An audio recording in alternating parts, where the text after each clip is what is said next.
Hello guys, and today I'm gonna be showcasing you my new ship for the inner planets that I just designed. It's this right here. It's a fully legendary ship for the end game, obviously, because it's all legendary.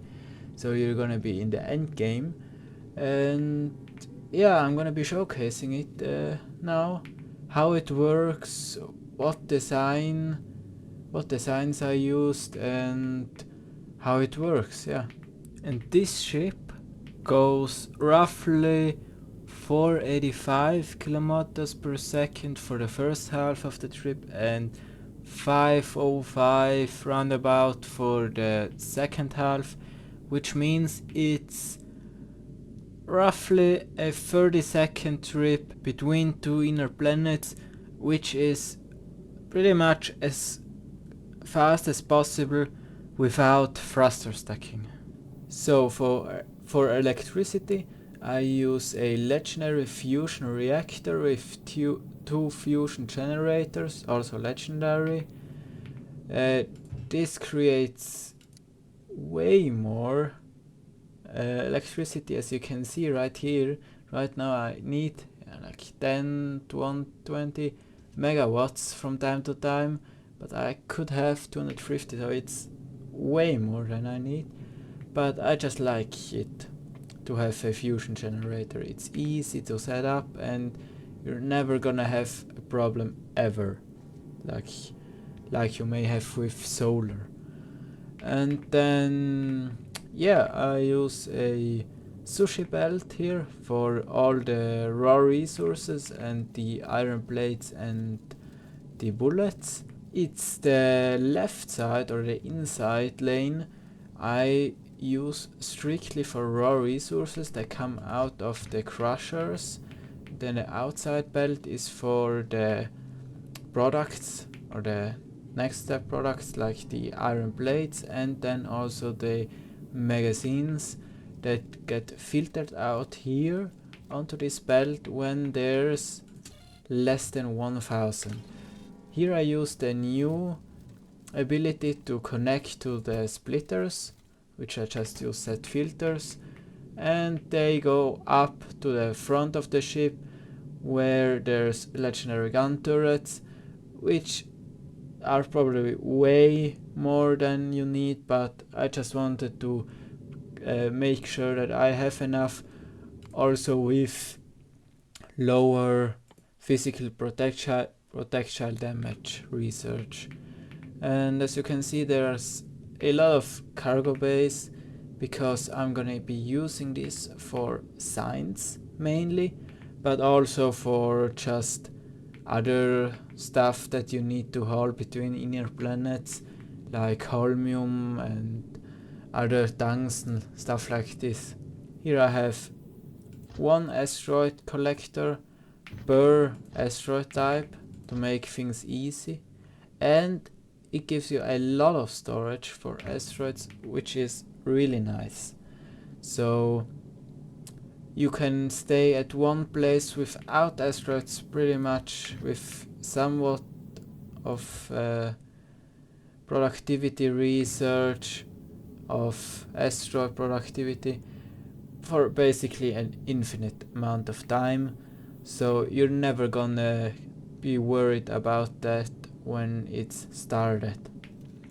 And then here you can see the processing. I just used two foundries for the iron with a beacon here, and then one assembler, which is way more than I need, 38 per second. You're never gonna be using that much.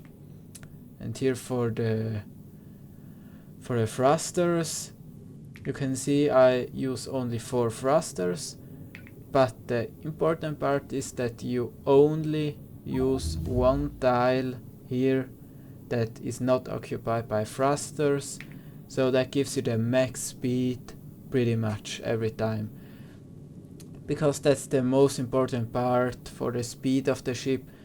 There's also, like, if you cut the cargo base in half, you go a little bit faster and remove here a few foundations. Yeah, you could go a bit faster, but it's pretty much not noticeable. So I may do it, but I don't know. And here for the logistics here, you can see here is the jump start.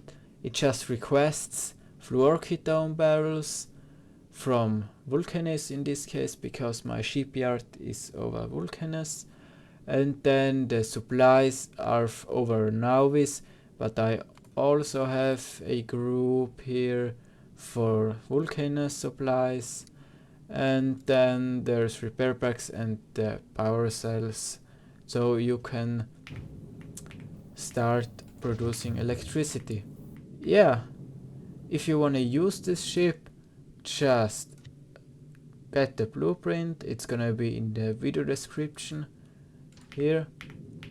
Paste it down, then set or modify the requests depending on what planet you use for your shipyard, and then just add some solar panels on the side here to kickstart the production, and use a assembling machine with the fluoroketone barrels here. Just put some of them manually in like this. You don't need an inserter for this. It's if you have fluoroketone barrels in your space platform hub, they will automatically get put in to this machine. So then you have the electricity, and it will take some time to start up, but once you have some bullets here, like they are all filled, and it's a little bit of back pressure here, just a few belts, and you have a bit of fuel and oxidizer here, then you can start just going between two planets or three, that doesn't matter, and do that until you have everything full right here, and then you can set up your schedule for your ship, and then you're done. So this is my new ship. If you like it, you can use it or even improve it if you have any ideas on how to do that. So leave a comment down below, a like, or maybe even subscribe this channel. There are gonna be more videos coming out soon. I don't know exactly what they're gonna be about. Maybe I'm gonna be showcasing my rail network. It's a generic rail network, easy to scale. Just let me know what you want and I'll look into it, and I'm gonna see you guys next time.